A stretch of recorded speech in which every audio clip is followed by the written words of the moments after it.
Oke, pada kesempatan kali ini kita akan belajar tentang triple Pythagoras. Nah, di sini sudah saya kotaki bagaimana cara mencari triple Pythagoras. Jadi ada 3 langkah. Langkah yang pertama, urutkan angka dari yang kecil ke besar membentuk urutan A, B, C. Nah, A, B, C ini di soal berbentuk angka. Nah, jadi harus kita urutkan dulu dari kecil ke besar. Setelah kita urutkan, kita masuk ke langkah yang kedua, yaitu kuadratkan setiap angka. Nah, di sini A, B, C-nya kita kuadratkan. A dikuadratkan jadi A pangkat 2, begitu juga dengan B dikuadratkan jadi B pangkat 2, dan C dikuadratkan jadi C pangkat 2. Setelah kita kuadratkan semua angkanya, kita masuk ke langkah yang ketiga, yaitu kita jumlahkan kuadrat angka pertama dan kedua. Jika hasilnya merupakan kuadrat angka ketiga, maka bilangan tersebut triple Pythagoras. Atau kalau saya tuliskan ke dalam rumus, bentuknya A pangkat 2 itu kita jumlahkan dengan B pangkat 2. Jika hasilnya itu sama dengan C pangkat 2, maka dia triple Pythagoras. Kebalikannya, jika hasilnya tidak sama dengan C pangkat 2, maka dia bukan triple Pythagoras. Supaya lebih jelas, ayo kita ke contoh soalnya.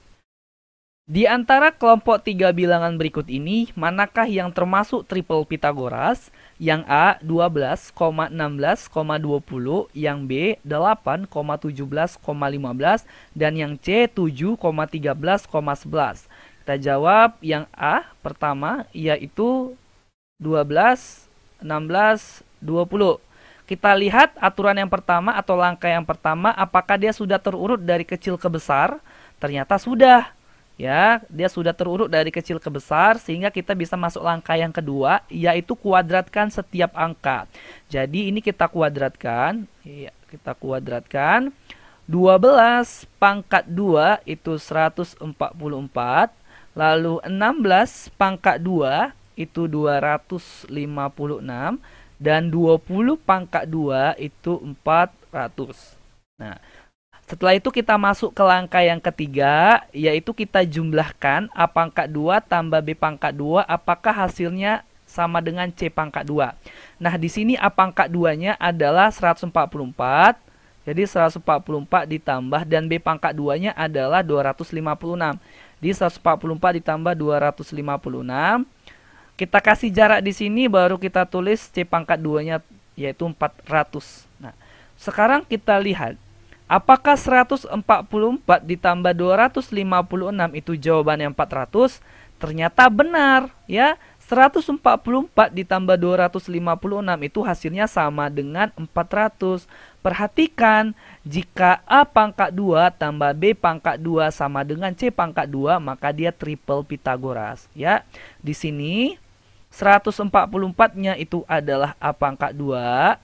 Baru 256-nya adalah B pangkat 2, dan 400-nya adalah C pangkat 2. Karena dia sama, maka yang A ini merupakan triple Pythagoras. Oke, itu ya. Sekarang kita masuk ke yang B, yaitu angka-angkanya 8, 17, dan 15.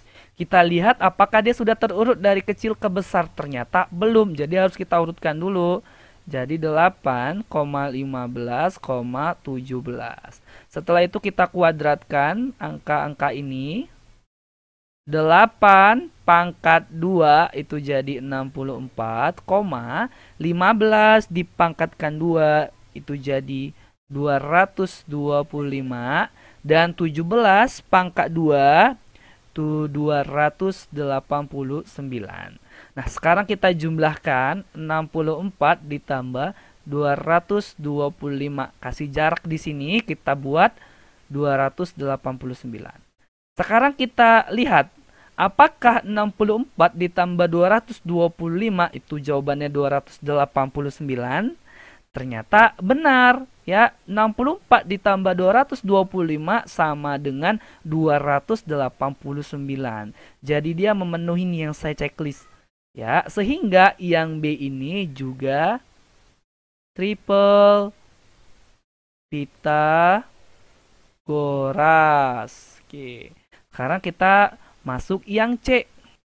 C angka-angkanya 7, 13, 11. Nah, Kita lihat apakah angkanya sudah terurut. Ternyata belum. Jadi harus kita urutkan dulu dari kecil ke besar. Yaitu 7, 11, 13.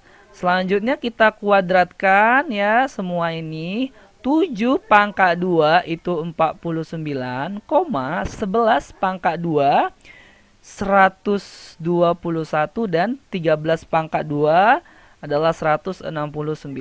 Saya lanjut di sini. Sekarang kita jumlahkan 49 tambah 121. Nah, kita kasih jarak di sini kita buat 169. Sekarang kita jumlahkan 49 ditambah 121. Apakah jawabannya 169?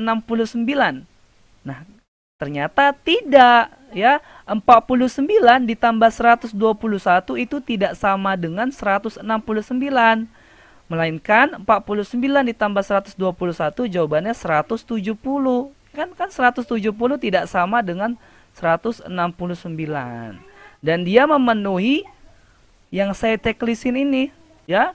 A pangkat 2 ditambah B pangkat 2 tidak sama dengan C pangkat 2. Maka yang C bukan triple Pitagoras.